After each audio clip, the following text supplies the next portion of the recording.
درود بر شما همکاران و دانش آموزان عزیز. عزیزان، وسایل نقلیه‌ای مثل اتومبیل، قطار، کشتی و امثال اینها برای جابجا شدن فقط نیاز به نیروی جلوبرنده دارند که در هر کدام هم تدابیری اندیشیده شده. اما وسیله نقلیه‌ای مثل هواپیما علاوه بر نیروی جلوبرنده، نیروی بالابرنده هم نیاز داره. چرا؟ چون باعث از روی زمین بلند بشه و در هوا پرواز کنه. بنابراین هم نیروی جلوبرنده لازم داره و هم نیروی بالابرنده. و جالب اینجاست که اون نیرویی که باعث جلو رفتن هواپیما میشه، باعث بالا رفتن هواپیما هم میشه. یعنی همون نیروی جلوبرنده، نیروی بالابرنده هم ایجاد میکنه. چرا؟ چون نیروی جلوبرنده در واقع از طریق موتورهای هواپیما تأمین میشه. موتورهای هواپیما که ممکنه از نوع ملخی باشن یا به صورت موتور جت باشن، در واقع اینا نیروی جلوبرنده تولید میکنن.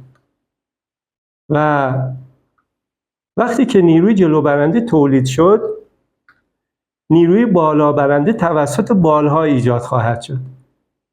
چرا؟ چون مولکول‌های هوا با شدت زیاد به بالهای هواپیما برخورد میکنند و همین باعث ایجاد نیروی بالابری میشه.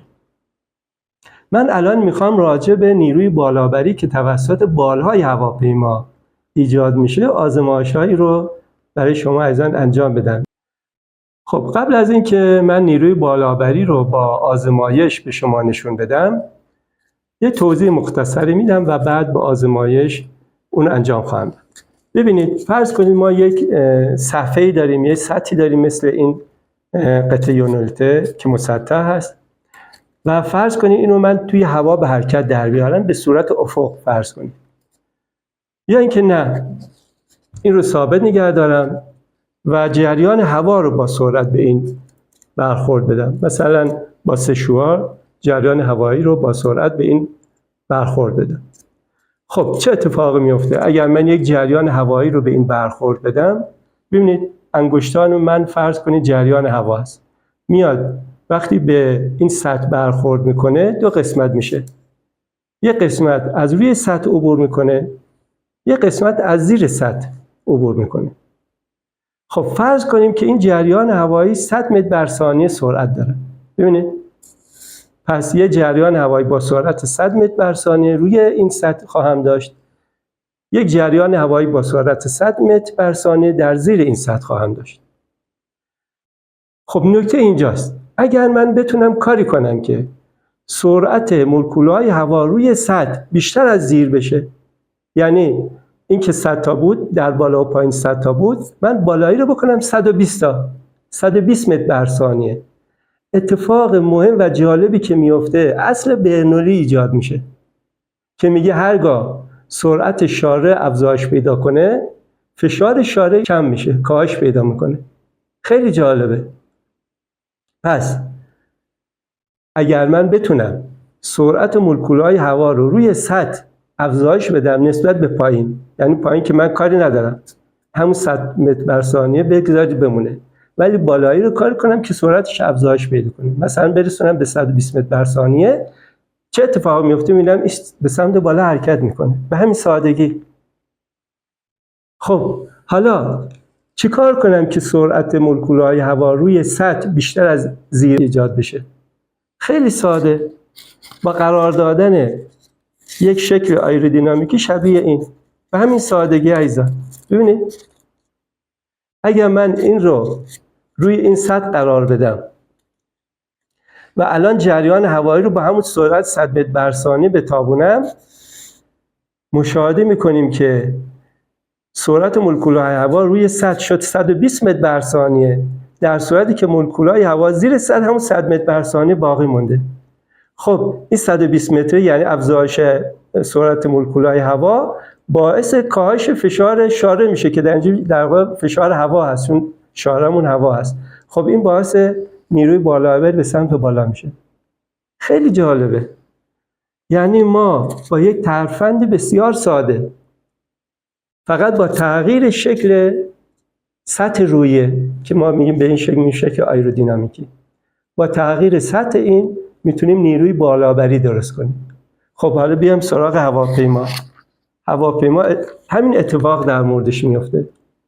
وقتی موتورها روشن میشن، برای هواپیما نیروی جلوبری ایجاد میکنن بر روی باند فرودگاه. مثل اتومبیل شروع میکنه به حرکت کردن. وقتی شروع میکنه به حرکت کردن، جریان هوایی با سرعت زیاد به بالها برخورد میکنه و چون بالها، ببینید همین جای شکل انحنای شما میبینید، این شکل انحنای یعنی همون شکل آیرودینامیکی که من خدمتتون گفتم. حرکت هواپیما در هوا باعث میشه که هوایی که به این بال برخورد میکنه، سرعت هوا در روی بال بیشتر از سرعت جریان هوایی در زیر بال باشه و همین نیروی بالآوری تولید میکنه طبق اصل برنولی و بالها شروع میکنن به بالا رفتن و چون بدنه هواپیما به اون وصله، بدنه هواپیما همراه خودشون میبرن بالا. یعنی در واقع بالا هستن که نیروی بالآوری تولید میکنن و بدنه هواپیما که اون وصل هست همراه خودشون میبرن بالا.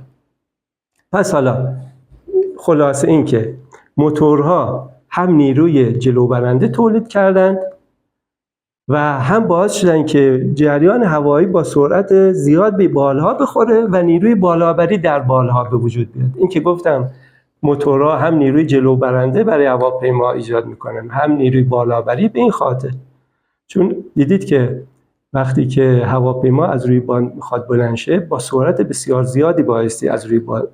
چرا؟ چون باید مولکول‌های هوا اونقدر شدت برخوردشون به بال زیاد باشه که نیروی بالآوری خیلی زیادی تولید کنن. چون برای بلند شدن نیروی بالآوری خیلی زیادی لازم است. خب توضیحاتی رو که دادم اینجا به شکل آزمایش و به شکل عملی به شما نشون میدم. قبل از اون فقط یه توضیح کوتاهی بدم. هواپیما وقتی میخواد از زمین بلند شه، نیروی بالآوری از وزن اون باید بیشتر باشه تا اونو بتونه به سمت بالا حرکت بده. اما وقتی به ارتفاع مشخصی رسید که دیگه نمیخواد از اون بالاتر بره، در این حالت نیروی بالآوری با نیروی وزن هواپیما برابر میشه. خب من در اینجا یه مقطع از بال هواپیما دارم. فرض کنید این یک مقطع از بال این هواپیما هست که با به اصطلاح این سه شعاع جریان هوایی درست میکنم و به شما نشون میدم هر دو حالتی که الان گفتم. یعنی یه حالت که خب یه وزن داره، ببینید این به خاطر وزنش اگر من راه کنم میاد پایین، اما اگر نیروی بالآوری تولید کنم میتونید تو هوا معلق نگه داره و حتی اگر نیروی بالآوری بیشتر از وزن این باشه، اینو به سمت بالا حرکت بده. خب حالا هر دو حالت رو برای شما عزیزان ایجاد میکنم. این رو مقطع بالا از این میله عبور میدم، ببینید این الان افتاد پایین، ولی الان من با استفاده از این جریان هوایی نیروی بالآوری برای اون تولید خواهم کرد.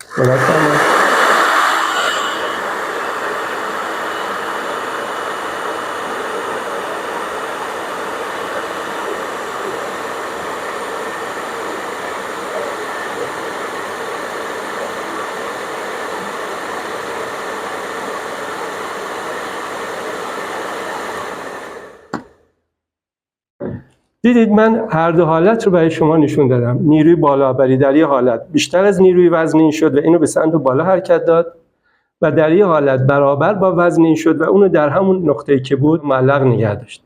یک بار دیگه هم انجام میدم.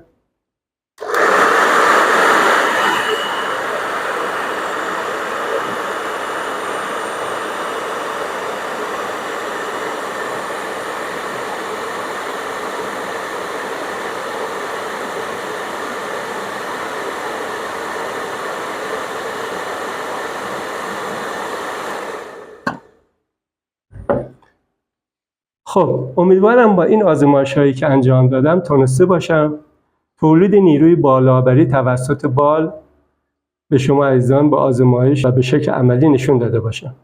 خب یه وسایل اسباب بازی هم داریم که به خاطر که در اونها شکل آیرودینامیکی ایجاد شده، میتونن وقتی اونها رو پرتاب میکنیم اوج بگیرن و به سمت بالا حرکت کنن. مثلا مثل این وسیله که به نام مشقاب پرنده معروف است. یه دیسک از شبیه این اما این هم دارای در واقع شکل آیرودینامیکی هست و برای اینکه اینو من بهتر بتونم نشون بدم شکل آیرودینامیکیشو، از این قطعه یونولید که اونو به شکل بشقاب پرنده درست کردم که میتونم یه قطعه از اون رو جدا کنم مثل این. الان ملاحظه فرمایید این شکل آیرودینامیکی داره. در واقع این یک بال مدور هست، چون قرار هر نقطه اون به هوا تماس پیدا کنه و نیروی بالابری ایجاد بشه، بنابراین کلش یک بال مدور هست. وقتی این رو ما پرتاب میکنیم به سمت جلو، حتی افق، نه لازم نیست به سمت بالا پرتاب کنیم، به سمت افق هم که با سرعت زیاد پرتاب میکنیم، ببینیم که اوج میگیره و وقتی که سرعتش کم میشه میاد پایین و مثلا به دست نفر مقابل میرسه. و حتی وسیله‌ای که به بومرنگ معروف است و در واقع مبدعش بومیان استرالیایی بودن که در قدیم با اون پرنده شکار میکردن. این هم در واقع شکل شبیه این داره، یعنی در واقع شما فرض کنید 2 تا بال هواپیما که ما چسبانده باشیم به هم دیگه، اینجور تصور کنید. وقتی اینو ما با سرعت زیاد به سمت بالا پرتاب میکنیم میتونه اوج بگیره و مثلا پرنده‌ای که در ارتفاع قرار داره برخورد کنه به اون پرنده و باعث آسیب دیدن بشه و مثلا شکار کنه. حالا جالب اینجاست که این بومرنگ مکانیسمش طوری است که میچرخه و حتی به پرنده هم اگر برخورد نکنه میتونه برگرده به سمت اون پرتاب کننده و پرتاب کننده بگیرتش. خب امیدوارم عزیزان با مجموع آزمایش‌هایی که در رابطه با نیروی بالابری برای شما انجام دادم براتون مفید واقع شده باشه.